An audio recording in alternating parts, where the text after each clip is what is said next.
This is Mexico, the 10th largest country in the world with a population of 130 million. Mexico is one of the most important countries of the 21st century because of its location and history. In the north of Mexico is the United States in the south, and in the west is the Pacific Ocean, and in the southeast is Guatemala, Belize, in the Caribbean Sea, while on the eastern side is the Gulf of Mexico.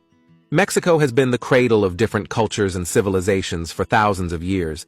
You might be surprised to know that the largest pyramid in the world is not in Egypt, but in the Mexican state of Puebla, which is called the Pyramid of Cholula. Before the arrival of the Europeans, there were many cultures and civilizations. The Olmecs were the first to live here. Then in around 200 AD, the Mayans came here and ruled over Central and South America for 700 years. Mayan civilization was the most advanced civilization of its time, whose disappearance is still a mystery. His knowledge of maths, agriculture, and astronomy was unbelievable for that time. But then around 950 AD, this civilization mysteriously disappeared. Then the Toltecs came in the 10th and 11th centuries, and after them, the Aztecs settled here in the 13th century.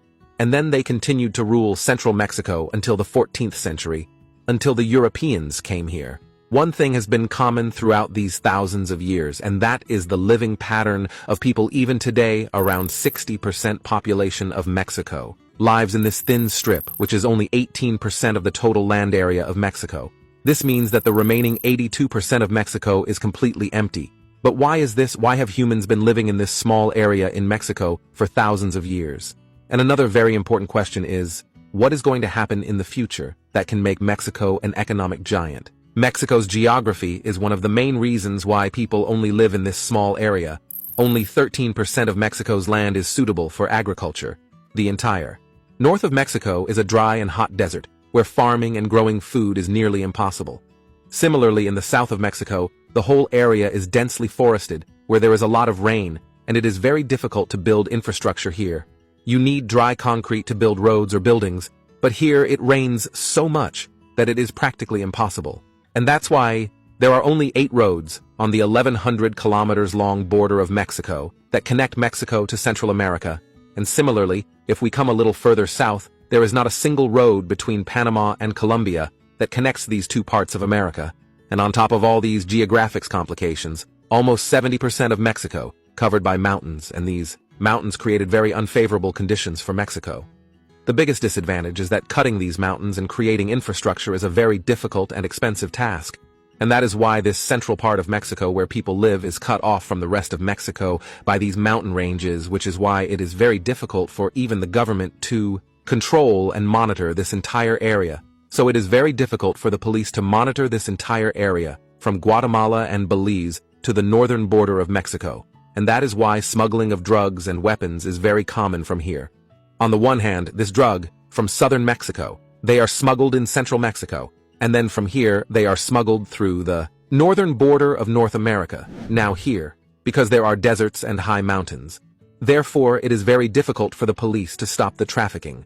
One of the reasons for the high population in central Mexico is that this land is the most fertile in all of Mexico. The entire area is full of volcanoes, and hence a very important grain called corn was historically first grown here. This area is ideal for agriculture and irrigations, and that is why all the civilizations settled here for thousands of years. Similarly, the most important city for the economy of Mexico is Veracruz. Veracruz is a coastal city on the eastern border of Mexico. 35% of Mexico's water supply comes from here. This is the point from where the Spanish, American, and French army entered Mexico in the 16th and 19th century and captured its capital, Mexico City. There is a huge mountain range around Mexico City, which gives it protection from external attack. But these mountains are also a big obstacle in protecting the coastal line of Mexico. Therefore, before the 20th century, Mexico was very vulnerable to external forces. Then, in 1873, a railway track was laid with great difficulty on this distance of 200 miles from Veracruz to Mexico City, and at the same time nearly 50,000 miles of railroad network had been laid in Mexico's neighboring United States, because the geography of America was very flat, and even compared to Mexico, and because of the same infrastructure development, the U.S. from Mexico, it went too far.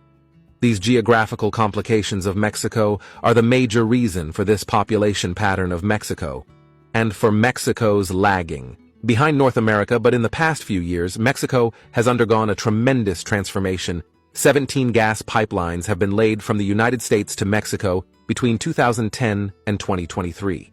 And most of the gas has been delivered to the manufacturing plants installed on the US and Mexico border, which has two benefits. One is because of the cheap gas. There has been a lot of boost in the manufacturing industry of Mexico, and the other is because of the cheap labor. The overall production cost has been reduced a lot. And realizing this opportunity, many international companies are now shifting their manufacturing plant to Mexico. Today, Nissan manufactures many more vehicles in Mexico than its home country, Japan.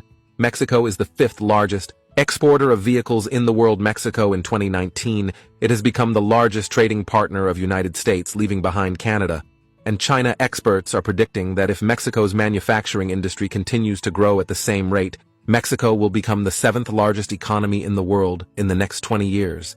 And as Mexico's manufacturing industry expands, Mexico's population pattern will also change, with many people leaving the central area and settling on the northern border as more factories are being set up in that area. And being right on the border, there are no additional taxes in the US on the products coming out of these factories. It seems that the Mexicans have now decided to solve their bad geography. And when a nation collectively decides to do so, then no one can stop him from moving forward.